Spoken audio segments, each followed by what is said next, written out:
Now, as you guys can see, he posted this 2 hours ago, and it already has 176,000 shares already.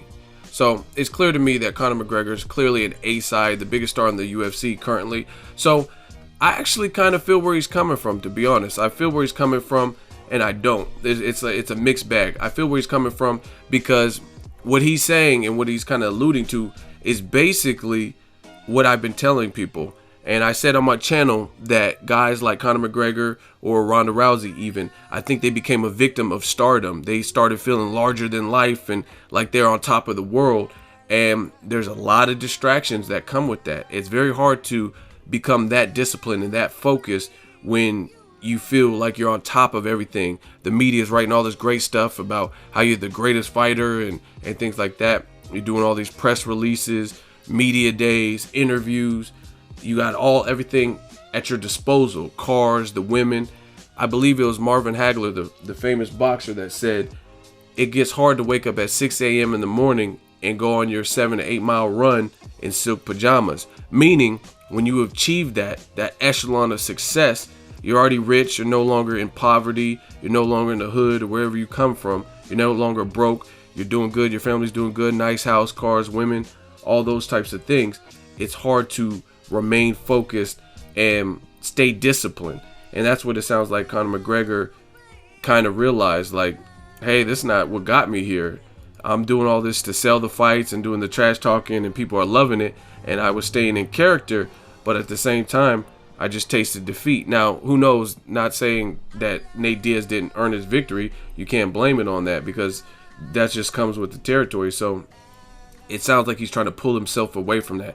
And I commend and respect any man or woman who is willing to stand up for what they believe in. And he sounds adamant, like, hey, I got to go back to the basics. I got to go back to the drawing board.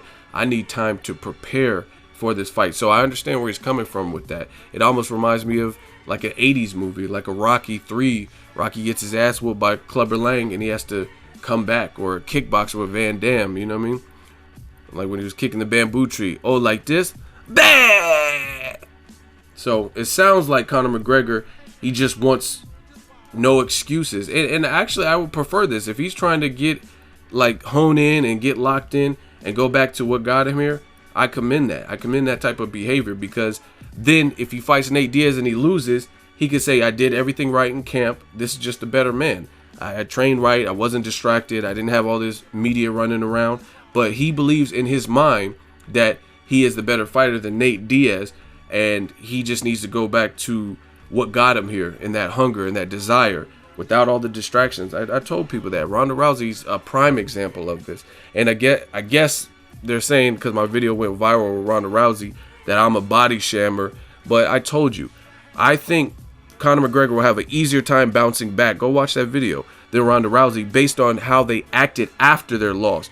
Ronda Rousey and Conor McGregor both were talking shit about their opponents, and they both lost. But the difference is Conor McGregor didn't get knocked out. He submitted, and that's still a loss, and it still doesn't back up the trash talking. But Conor, he didn't disappear into the abyss after his loss. He still did his post-fight interviews. He still was active on his social media, on his Facebook, putting messages, responding to like things that are happening. He's responding now with this whole retirement thing. So I respect that. To me, that's not what Ronda Rousey did. Ronda Rousey did all this, oh, are you going to be a do-nothing bitch, and you're a fake preacher's daughter bitch, and talk all this shit about Holly Holm. And then when it was all said and done, and when she got her lights kicked out, what she did was she was hiding. TMZ tried to interview her, and she was like the Phantom of the Opera, don't look at me, and hiding her face, disappeared, and no one heard from her. She like went into seclusion, right? And then she went on Ellen and she was crying, talking about how she was suicidal and stuff like that. So this is why I feel Conor McGregor has an easier time to bounce back, because that mental dexterity, he sounds like he wants to reignite that fire and put all the bullshit to the side, all the trash talking, and go back to when he was poor or whatever his situation was in Ireland. And I respect that. But on the flip side, I do understand the business side of things with Dana White. And Conor McGregor, this whole time, he has his feet kicked up right here, but this whole time you were living the life, you were living it up, and when you were beating guys, There were no excuses on, oh, I was distracted, and all the media days you were still doing it. You just got in there with Nate Diaz and he hit you with the Stockton slap, and then now you want to refocus.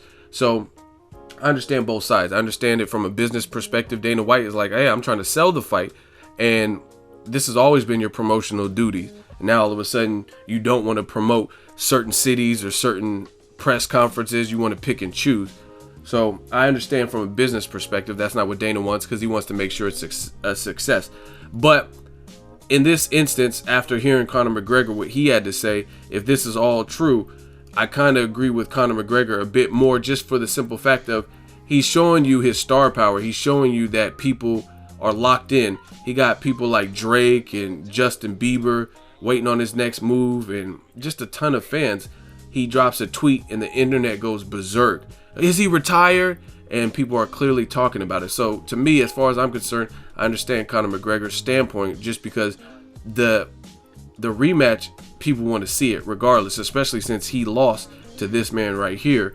People are going to tune in, and you have the build up with the is he retired and stuff like that. So it's already sold. If he wants to slack on this particular fight on the promotional duties, I mean, he's generating so much money. Why ruin the UFC 200 card to not give him his way? And I'm not saying he should have special treatment or anything, but even if you look at boxing, Floyd Mayweather fought Robert Guerrero. He was fresh out of jail after the Cotto fight. He did a little sentence, and his first fight back with a new network with Showtime, he didn't want any distractions, so he let Robert Guerrero do the press tour by himself. He says, I'm used to this. I've been doing this, and he needs to do that. And he let Robert Guerrero handle the whole press tour. So it's kind of no different than what Conor McGregor is asking. The only difference is Mayweather has never lost, and Conor McGregor is bouncing back from a loss, and he wants to do it the right way. So, I mean, I see where Conor McGregor is coming now that he elaborated on where his standpoint is.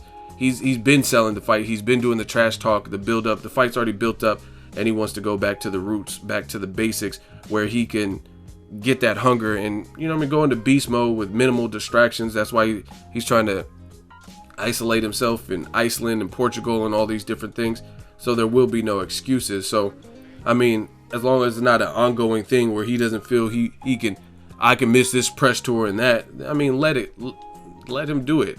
It'll be worth it in the end, because your card will be salvaged. And I mean, he's showing you the pull he has with his fan base.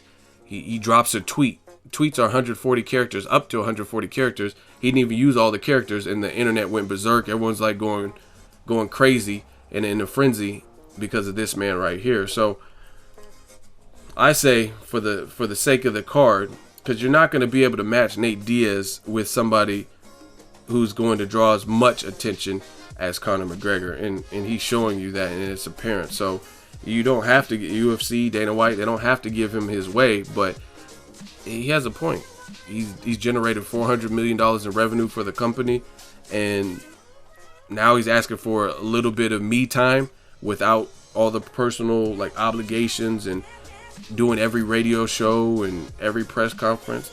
Might as well just give him his way. Let me know what you guys think. Make sure you share the video, like the video. As always, hate, comment, and subscribe. Till next video is Ego signing off.